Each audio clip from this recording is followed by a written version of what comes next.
Hatima yangu sehemu ya pili.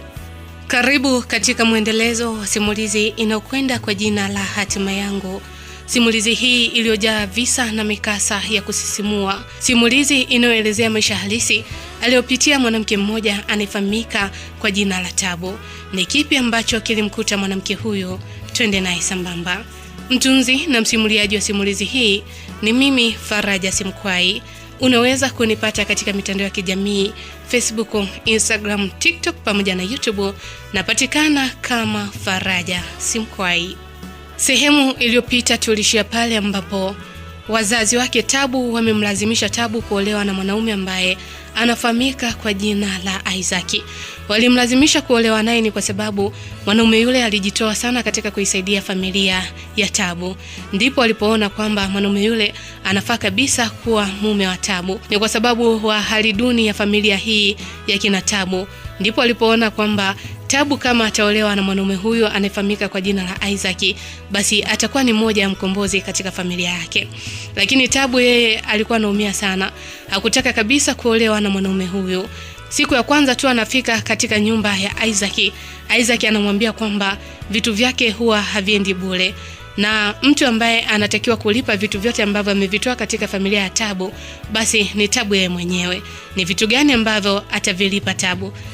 Isaac alikuwa anamaanisha nini katika msemo wake? Twende sambamba katika simulizi hii. Tabu anaendelea kutueleza. Tabu anasema, siku zote maumivu ni sehemu ya safari ya maisha. Inaweza kuwa ngumu sasa, lakini kumbuka kwamba kila uchungu unakuza uvumilivu na hekima. Hivyo tusikate tamaa. Wakati nimeendelea kukaa pale sebleni, nikaendelea kumuomba Mungu wangu, huku nikisema kwamba Mungu wangu, naomba unipe nguvu ya kushinda changamoto za maisha. Naomba unijaze moyo wangu kuwa na amani na matumaini ya kesho iliyo bora. Nijalie hekima ya kufanya maamuzi sahihi na uvumilivu wa kuvumilia kila hali. Tabu, mimi sina kimbilio lolote lile isipokuwa wewe Mungu wangu. Naomba nisaidie nikubaliane na ukweli unaoendelea. Nitafanya nini kwa haya yote ambayo ninayapitia? Kama hatima yangu iliandikwa niishie katika mikono ya mwanaume huyo, basi na iwe hivyo. Lakini Mungu wangu, wazazi wangu walipaswa kuniuliza kwamba nilipi chaguo langu sahihi katika moyo wangu. Wameshindwa kujali hisia zangu, wameshindwa kuelewa maumivu yangu. Basi wangejali hata upendo wangu, hata robo tu. Tabu, mimi kuna mwanaume ambaye nilikuwa na malengo naye makubwa sana. Mwanaume huyu yeye alikuwa kujitafuta kimaisha huko jijini Dar es Salaam. Tulikuwa na mipango mingi sana na aliniambia mwakani atakuja kunioa. Vipi sasa kama akija nyumbani na akakuta tayari nimeshaolewa? Ataniona mimi kwamba nimevunja ahadi yake. Kumbe wazazi wangu ndio chanzo cha mimi kuvunja ahadi ya mpenzi wangu. Mpenzi wangu huyu anafahamika kwa jina la Bernardo. Ni mwanaume ambaye japo alikuwa si msomi, lakini alikuwa na malengo makubwa sana ya kutafuta maisha. Alikuwa na mawazo mazuri sana kujitafuta. Nakumbuka siku moja wakati tukiwa sehemu tumekaa, aliwahi kuniambia kwamba, mpenzi wangu Tabu, najua kwamba familia yenu inasemwa sana, tena kwa maneno mabaya ya kuvunja na kukatisha tamaa safari ya maisha yenu. Hii yote inatokana na hali ya umaskini ya familia yenu. Lakini nikwambie tu mpenzi wangu Tabu, siku zote katika maisha yako kataa hali ya umaskini. Umaskini ni mbaya sana. Umaskini unakufanya uzalaulike. Umaskini unakufanya uzalaulike na watu hata ambao hujawahi kutegemea. Siku zote pesa ndio heshima kubwa. Tafuta sana pesa mpenzi wangu. Yaani kuzaliwa katika familia ya kimaskini sio dhambi, lakini dhambi ni kufa ukiwa katika hali ya umaskini. Mpenzi wangu, wewe ni mtafutaji sana, na kuomba uchakalike uwe mkombozi wa familia yako. Haijalishi utapitia vipindi gani vigumu, lakini nakuomba, lakini cha zaidi naomba unitunzie upendo wangu, kwa sababu mimi nafanya yote haya ni kwa sababu ya kujenga familia yetu iliyo bora. Sitaki tuishi maisha ya kimaskini na sitaki tuzalaulike hata mara moja. Nilimwahidi Bernardo ambaye alikuwa ni mpenzi wangu kwamba nitafanya yale yote ambayo ameniambia. Ndio maana siku zote nilikuwa najitunza kwa ajili yake. Lakini nimefanya nini? Wazazi wangu kwa tamaa zao za kupewa vitu vidogo tu wameamua kuniozesha. Lakini sio shida. Mungu ndiye mpangaji wa yote. Kama hatima yangu ilikuwa ni hapa, basi naishia hapa. Na kama ilikuwa hapa, basi Mungu afungue milango kwa upande wangu, niende kwa mpenzi wangu ambaye nampenda. Basi nikajikuta nimewaza sana mpaka nikapitiwa na usingizi pale sebleni. Nikaja nikashtusha asubuhi na kelele za Isaac akiniambia, "Wewe binti, kumbe ni mpuuzi Hivi unafikiri wazazi wako wamenipa wewe ili uje uangalie mataa hapa sebleni? Umekuja kutalii humu ndani? Nikamwambia kwa nini Isaac? Mimi niliona ni bora tu nikalala hapa sebleni. Samahani kama nimekuchafulia viti vyako. Akaniambia sio kunichafulia tu viti vyangu, unaniletea nuksi katika viti vyangu. Yaani umefika tu na kwanza kulala kwenye viti. Wewe tayari saizi ni mke wa mtu na wazazi wako wamenipa wewe kama zawadi. Kwa hiyo siwezi kuwa na uchungu hata siku moja na wewe. Haya, sikiliza. Anza majukumu yako kuanzia sasa kama mke. Na sitaki nikuone ukiwa unazurura au kwenda kwenye nyumba za majirani wengine. Sitataka kabisa. Na kama utataka kuona upande wangu wa pili ni upi, basi fanya kinyume na kile nilichokuambia. Nikamwambia sawa Isaac, nimekuelewa. Akaniambia tena ukome kuniita Isaac. Mimi ni mume wako. Niite mume wangu. Haya, sema sawa nimekuelewa mume wangu. Kiunyonge ikabidi nimwambie Isaac, sawa mume wangu nimekuelewa. Naomba basi nionyeshe mazingira ili nijue ni wapi pa kuanzia. Akaniambia haya sawa. Basi akaanza kunitembeza katika jumba lake. Lilikuwa ni jumba kubwa la kifahari. Akanionyesha jikoni, vyumba vingine na mazingira mengine katika nyumba ile. Basi moja kwa moja nikaanza kufanya usafi katika nyumba ile. Nilipomaliza nikapika chai, nikamwandalia. Akaniambia safi, katika masuala ya jikoni uko vizuri, lakini kitu kimoja tu ambacho unataka kunikera ni kiburi. Yaani kiburi kitakuponza. Nikamwambia samani mume wangu, nimeelewa. Akaniambia sawa. Basi wakati anaendelea kunywa chai, baba yangu akapiga simu. Na alimpigia simu Isaac. Basi Isaac akapokea simu. Kisha akasema, mkwe, halo. Baba akasema, halo mkwe, vipi? Mlifika salama? Isaac akasema, ndio mkwe, tumefika salama. Lakini mtoto wako bwana anaanza kuniletea mambo meusi. Sijui nimrudishe. Baba akasema, hapana bwana. Kwa nini umrudishe? Mambo gani meusi ambayo anakuletea? Kwani atimizi wajibu wake kama mke? Isaac akasema, uweze amini babangu. Yaani jana tumefika hapa, amelala sebleni wakati na chumba cha kulala nilimuonyesha. Anataka kunionyesha picha gani kwamba mimi simjali mke wangu? Baba akasema, hebu mpe simu. Basi Isaac akanipa simu. Nikawa naongea na baba huko natetemeka. Baba akaniambia, "Wewe Tabu, hivi una tabu gani wewe mtoto? Una shida gani katika akili yako?" Nikamwambia, baba mimi sina shida yoyote. Samahani baba, ni vile tu nilikuwa nimepitiwa na usingizi. Sikutaka nilale sebleni, lakini pia naye nimemuomba msamaha. Baba akasema, yaani kama msamaha wako unaoomba ni wa kweli, na iwe hivyo. Sitaki tena kusikia hizo habari. Yaani unaniambiaje wewe? Yaani mume wako analala chumbani, wewe unalala sebleni. Hauna utoto wote hapo. Na nilisikia kwamba una kile kipenzi chako kile kijana kile ambacho kinakudanganya tu. Alikwambia vijana kwamba wanaoa siku hizi ni nani? Yule kijana lengo lake lilikuwa ni kukuchezea tu. Umekaa naye miaka mingapi? Kiko wapi? Na huyo mwanaume yuko da. Kama yuko da, aliyekwambia wanaume wa da wanaoa ni nani? Unataka uniletee watu wa ajabu hapa eti? Nimekwambia saizi sitaki mtu maskini katika familia yangu.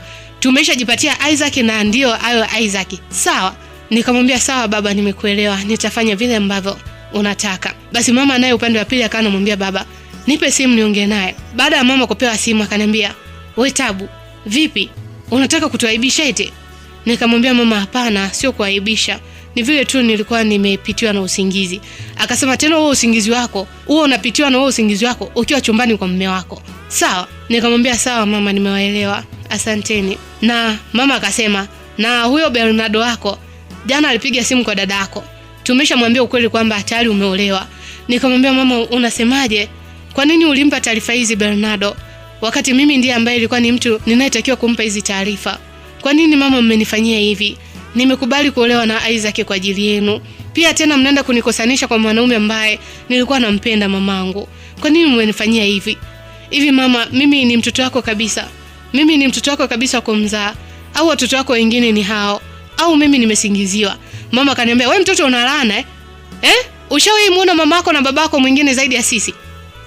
Nikamwambia, "Hapana mama, lakini vitu ambavyo mnanifanyia sikupaswa mimi kufanyiwa hivi. Mnaniharibia mamangu. Haijalishi Isaac ana maisha mazuri kiasi gani, lakini vipi kuhusu furaha yangu? Hamjataka kujua hisia zangu. Hamjataka kujua upendo wangu nampenda nani. Mngejali basi hata mara moja tu wazazi wangu. Kwa nini mmenitoa sadaka? Mmenitoa sadaka kwa mwanaume ambaye simpendi.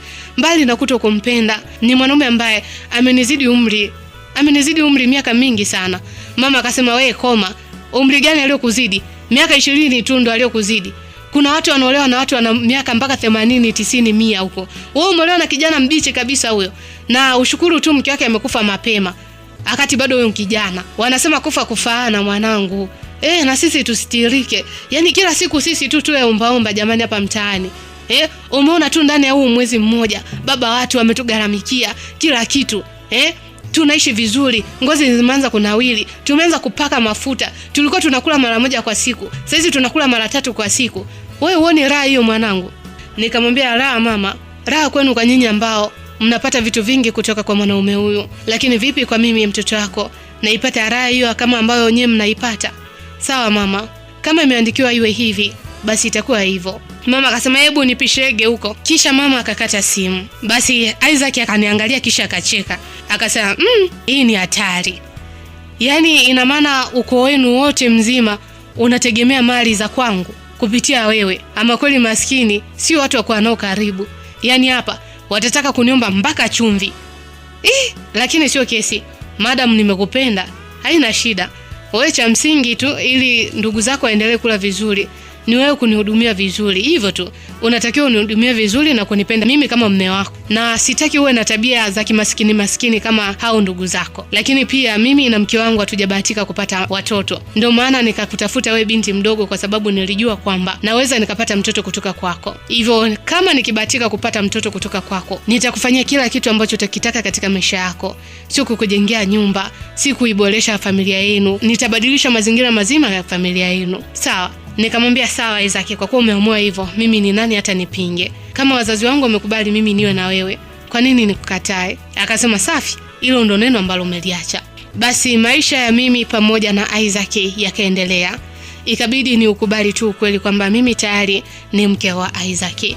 Lakini nakumbuka siku moja wakati nikiwa niko pale nyumbani, Isaac akiwa yupo katika biashara zake, mlango wa getini uligongwa. Ikabidi mlinzi aende kufungua mlango. Alipoenda kufungua mlango, macho kwa macho akakutana na kijana mmoja ambaye alijitambulisha kwa jina la Bernardo. Bernardo ambaye ni mpenzi wangu. Bernardo akamwambia mlinzi yule, samahani, nilikuwa na shida na mama mwenye nyumba hii. Mlinzi akamwambia, samahani, siwezi kukuruhusu kwa sababu sijapewa ruhusa. Bosi hajaniruhusu kijana yoyote kuonana na mke wake. Hivyo naomba niende nikamuombe ruhusa kwanza. Kama akikubali utaingia, lakini kama akikataa utanisamehe mimi. Sitoweza kukuruhusu kuingia kwa sababu hata mimi nalinda kibarua changu. Basi Bernardo akakubali. Basi mlinzi moja kwa moja akaingia ndani na kuja kuniita. Akaniambia kwamba kuna kijana ambaye amejitambulisha kwa jina la Bernardo anakutafuta. Kwanza niliposikia tu jina la Bernardo, moyo wangu ulilia pa. Nilishtuka sana. Nilihisi moyo wangu umeingia na ganzi nzito isiyohimilika. Nikamwambia Bernardo, yuko hapo getini? Akaniambia ndio. Nikamwambia okay sawa. Mwambie asiingie ila anahitaji kuongea naye hapo hapo nje. Basi moja kwa moja kabidi niamke kutoka pale ambapo nilikaa na kuelekea pale getini. Basi nilipofika moja kwa moja nilikutana na Bernardo macho kwa macho. Bernardo hakuamini kile alichokiona mbele ya macho yake. Aliniona Tabu mimi nikiwa nimetoka katika jumba la kifahari, tena mimi nikiitwa kwamba ni mke wa bosi. Alishangaa sana. Akaniambia, Tabu, ni wewe ndiye ambaye wamesema ni bosi anakuja kukuomba ruhusa? Ikabidi tu nijikaze, japo moyoni nilikuwa na maumivu makali. Nikamwambia ndio Bernardo, ni mimi. Vipi, kwani kuna shida na umepajuaje hapa? Bernardo akaniambia, Tabu, hizi ndizo ahadi ambazo tuliwekeana mimi na wewe, si ndio? Haya ndio maneno matamu ambayo ulikuwa unaniambia. Hiki ndicho ambacho uliniambia kwamba utanitunzia, si ndio? Nikamwambia Bernardo, mbona unakuwa na maneno mengi? Hebu ongea kilichokuleta hapa. Bernardo akaniambia sawa, najua mimi si tajiri kama alivyo mume wako, lakini ulipaswa hata kuzifahamu hisia zangu. Ulipaswa hata kujua hata chembe ya thamani ya upendo wangu kwako Tabu. Nimefanya mengi sana kwa ajili yako. Umesahau mazuri yote ambayo nilikufanyia kwa ajili yako kwa sababu ya mtu mwenye pesa. Ama kweli sisi maskini hatuthaminiwi. Najua Tabu. Mimi si mgumu kuelewa, naelewa. Lakini nilichoelewa ni kwamba nilikupa moyo wangu, lakini umeufanya kama mawe ya barabarani. Sawa Tabu, siwezi kulazimisha nafasi katika moyo wako. Wewe ni mwanamke mwenye akili zake timamu. Kila kitu ambacho unakifanya kwa akili zako. Najua ni kipindi kigumu ambacho nakipitia kwa sasa, lakini naamini yote haya yatapita. Sawa, asante Tabu. Nilikuja tu ili niweze kujihakikishia kwamba ni kweli umeolewa au la. ila nimethibitisha kwamba ni kweli walioyasema ni kweli. Asante sana Tabu. Kiukweli maneno yake Bernardo aliniumiza sana. Ni kwa sababu ni ukweli mwanaume huyu alijitoa sana kwa mambo mengi. Hata pale nyumbani alikuwa analeta vitu vingi sana. Lakini kwa kuwa Isaac alileta vitu vingi zaidi ya kwake, ndio wazazi wangu wakamuona kwamba Isaac ana thamani kubwa zaidi kuliko Bernardo. Basi Bernardo akaondoka. Nilishindwa kujitetea mbele yake, lakini machozi yangu ndio aliyokuwa jibu kubwa katika uso wa Bernardo. Basi nilipoondoka nikawaza sana. Niliwaza kwamba Bernardo amenifikiriaje? Amenichukulia mimi ni mwanamke wa aina gani? Ni nani ambaye amemuonyesha hapa Bernardo? Lakini nikasema kama Bernardo tayari ameshaugundua ukweli, basi ni bora na moyoni ninaweza nikawa na amani. Ilipofika mishale ya 2 usiku, mume wangu ambaye ni Isaac alirudi pale nyumbani. Na cha kwanza alipofika tu akaniambia, "Wewe mwanamke, kumbe ni muuni?" Nikamwambia, "Ni kipi mume wangu? Hata salamu jamani." Akaniambia, "Hizo salamu si umeshapewa na huyo mpenzi wako wa zamani Bernardo? Hajakupa salamu za kutosha?" Nikamwambia, "Lakini mume wangu, Bernardo alikuwa ni mpenzi wangu wa kwanza, lakini sijamruhusu kuingia ndani na nimeshamwambia ukweli kwamba mimi tayari ni mke wa mtu na ameelewa na ameondoka. Kwa nini unanifanyia hivyo? Lakini mimi tayari nimeshakubali kuwa mimi mke wako na nimekaa hapa hata ukimuuliza huyo mlinzi." Mume wangu akaniambia, "Yaani sitaki mazoea, iwe mwanzo na mwisho. Sitaki kiumbe chochote kinachoitwa mwanaume au huyo Bernardo wako kusogea karibu na familia yako. La sivyo nitamfanya kitu kibaya." Nikamwambia, "Sawa mume wangu, nimekuelewa. Pole na kazi." Lakini akaniambia, "Oh, asante. Umepika nini?"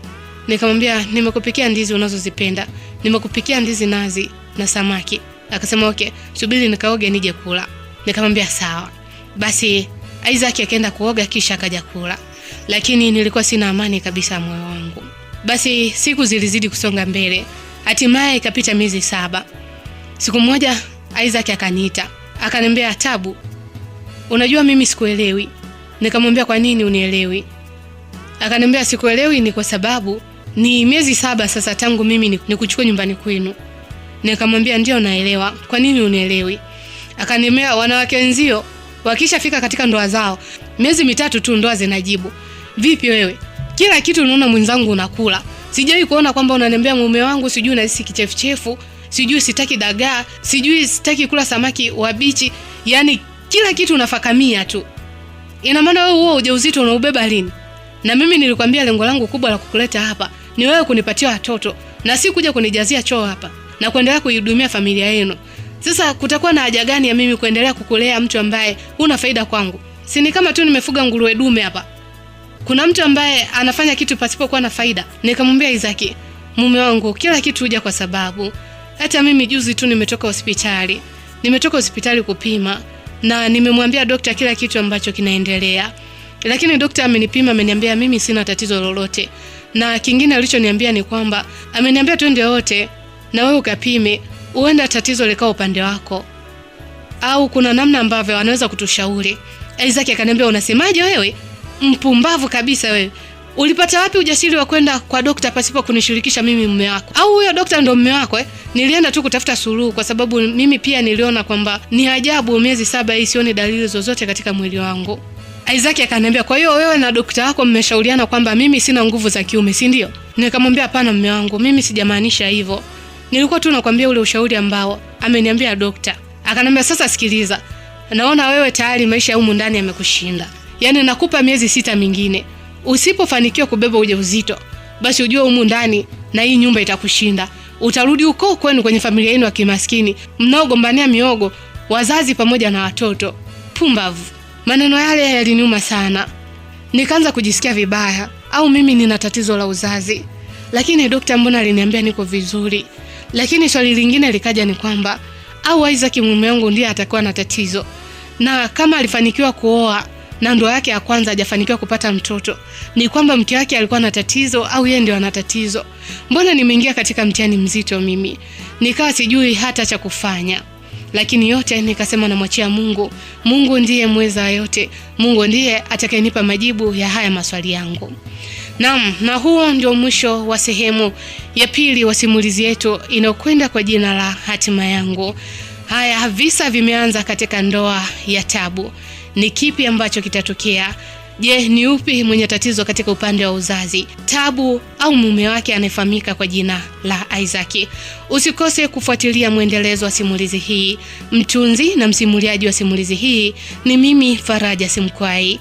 Unaweza kunipata katika mitandao ya kijamii Facebook, Instagram, TikTok pamoja na YouTube. Napatikana kama Faraja Simkwai. Hatima yangu.